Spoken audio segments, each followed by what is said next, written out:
All right, here we go. This one's going to be a personal carry test. So this one's not so much a versus today, just what I actually like to carry. 9 times out of 10, I'm carrying 357 SIG, but I really do like the 40 also. And these two rounds are super consistent. Every test I've done, they always do really good. So for the 40, we're going to be testing out the Winchester Ranger T Series. That one is 180 grain. Nice wide hollow point cavity on that one. That one does have your nickel plated brass and is rated at 990 feet per second. And for our 357 SIG, that one is the 125 grain Federal HST.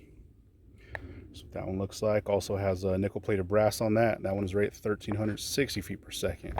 So these are the subcompact baby Glocks. So for our 40, we will be using our Glock 27. That one does have a 3.42 inch barrel. And for our 357 SIG, we're going to be using our Glock 33. That one also has a 3.42 inch barrel. So we'll be going through our gel. That is a 10% block. Do have our catch block behind that. So a total of 22 inches of gel. Our 4 layers of cotton tissue on the front. Like always, we'll set up our chronograph so we can hopefully pick up those impact velocities. So let's set up and see how these rounds do. Here we go. All right, we're stepping back to 15 feet.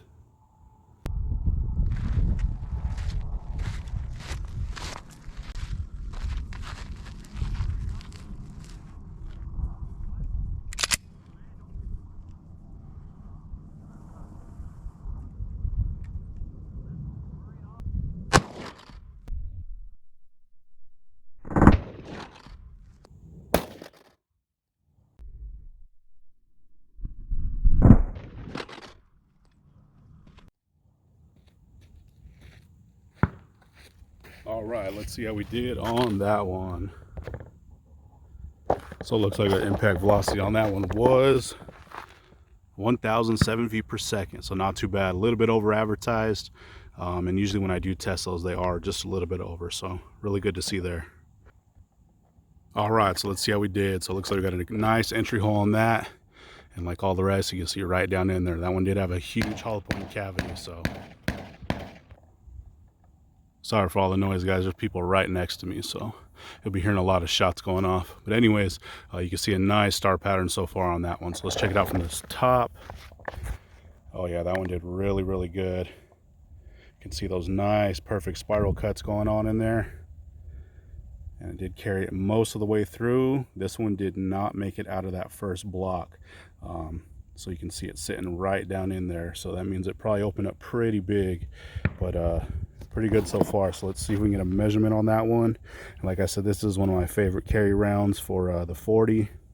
Usually no matter what, that 180 grain opens up really nice. So let's see. So at our widest spot, we're right at 2¼ inches. So not too bad from the top. So let's check it out from the side. And same thing from the side, looking like as soon as that thing came in, opened up really nice. Hopefully the camera's picking this up. But you can see those nice spiral cuts going on, carrying most of the way. And then right towards the end, we did start to settle down just a bit, and we did not make it out. So let's see if we can get a measurement here from the side. So from our widest point here on the side, we are right at just shy of 2 inches, so not too bad from the side. And like I said, we did not make it out. Let's see if we can move this block a little bit, but you can see it barely sticking out right there in that first block. So we made it that complete 11 inches. So not too much penetration. So you know, so that's a good and a bad thing, but they usually open up pretty darn big. So let's set up for that 357 SIG and see how that one does. All right, we're stepping back to 15 feet.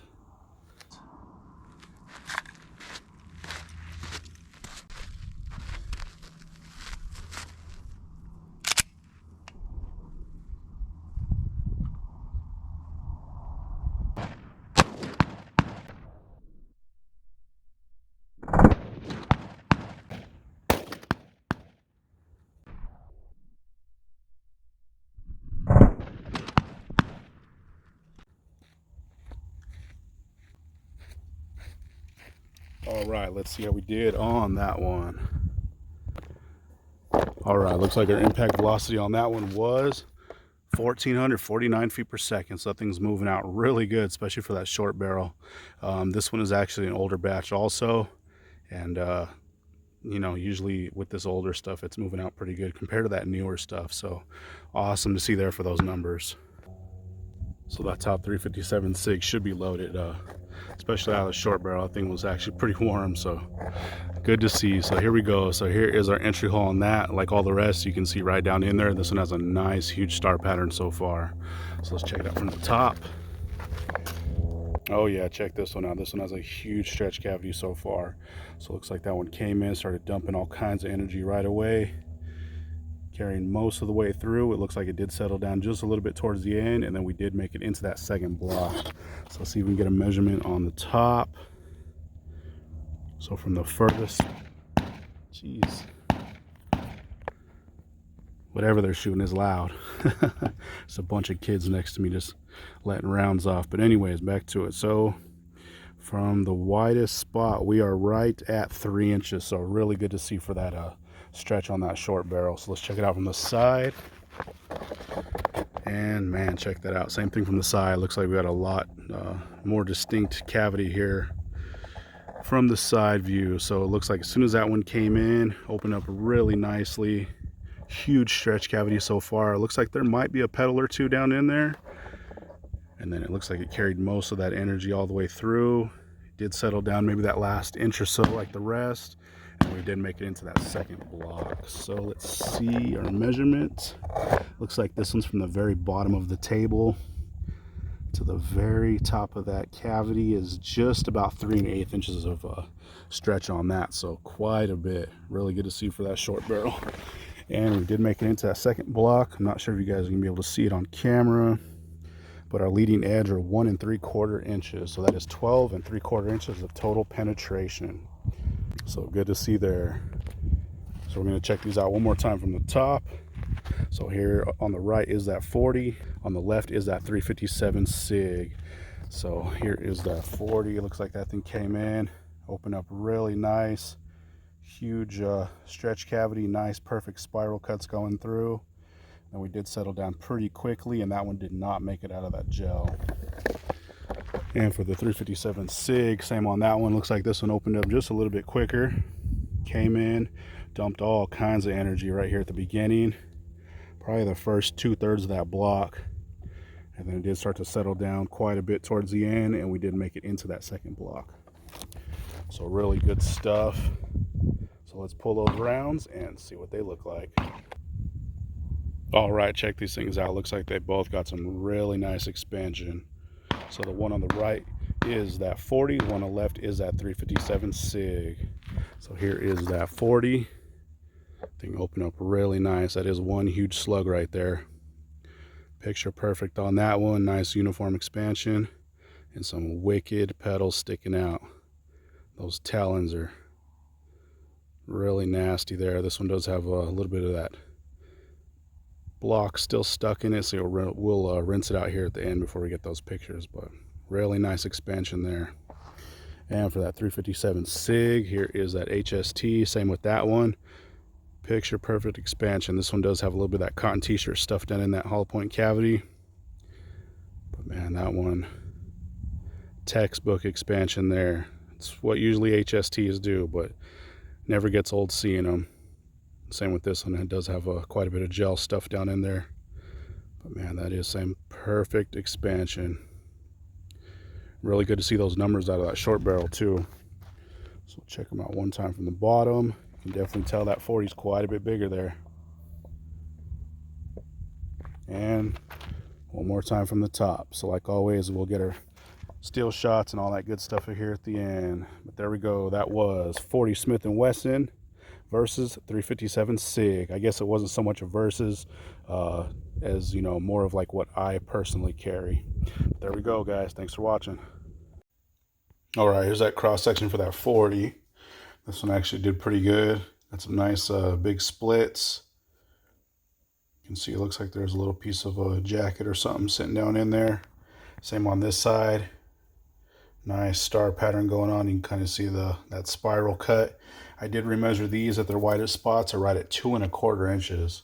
So not too bad, especially for that round. It wasn't moving the fastest, but definitely creating pretty good amount of damage.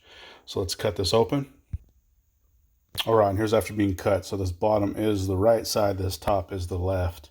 And as soon as this one came in, right at that 1/4 inch mark, started opening up. You can see a pretty decent stretch cavity going on throughout. And I actually drug in quite a bit of that cotton t-shirt. That thing did have a huge hollow point cavity, so kind of expected on that. But I actually got some pretty nice cuts and damage in this stuff. It is probably one of my favorite rounds for the 40. There's a couple other, of course, that I like, but definitely it's on the top of the list. And it always performs, usually no matter what. You know, that cotton t-shirt doesn't slow it down at all. But a ton of that fabric and some really nasty cuts. Same on this top side. You can see as soon as it came in, opened up, you can see that nice stretch going on. Quite a bit more of that cotton t-shirt and really small pieces of, you know, that part of that copper jacket. But same on this side. Really deep cuts going on. Real clean cuts too. But just a massive amount of damage. So there we go. That was that 180 grain Winchester Ranger T series for that 40 Smith & Wesson. All right, and here's that cross section for that 357 SIG. Man, this one was also really impressive. We have some huge splits. This one kind of did like a T pattern compared to, like, you know, the normal star pattern that it you know, normally does. But same thing on this side, just huge splits. I did remeasure these right at their widest spot. They're 3 1/8 inches, so it's actually pretty impressive, especially for that short barrel test. And that thing was actually moving out pretty good too. That one is an older batch, you know, the HST, and it's when they actually loaded them properly. So really good to see those numbers there. So let's cut this open. All right, so here's after being cut. So this bottom is the right side, this top is the left. So you can see as soon as this one came in, you see that nice crater that it created and just opened up nicely. This thing is huge stretch cavity going on throughout. Let me see, I believe this was the side that it had that blowout.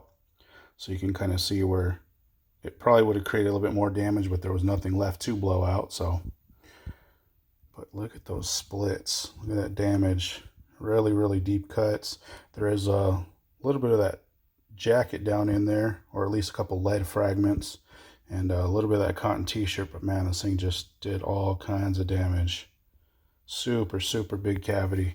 Same on this side. Came in, opened up, just huge cavity going throughout. There's another piece of that jacket. But man, look at that. Nasty cuts in this gel. And that thing was moving out pretty good. So awesome to see. Like I said, when I carry or, you know, for my personal carry, when I am carrying, probably 9 times out of 10, I am carrying that 357 SIG. So, and this is my favorite round for it. I know a lot of people like the Underwood Gold Dot, but my favorite is definitely this HST. It just creates a ton of damage. But there we go. There was that 357 SIG 125 grain Federal HST.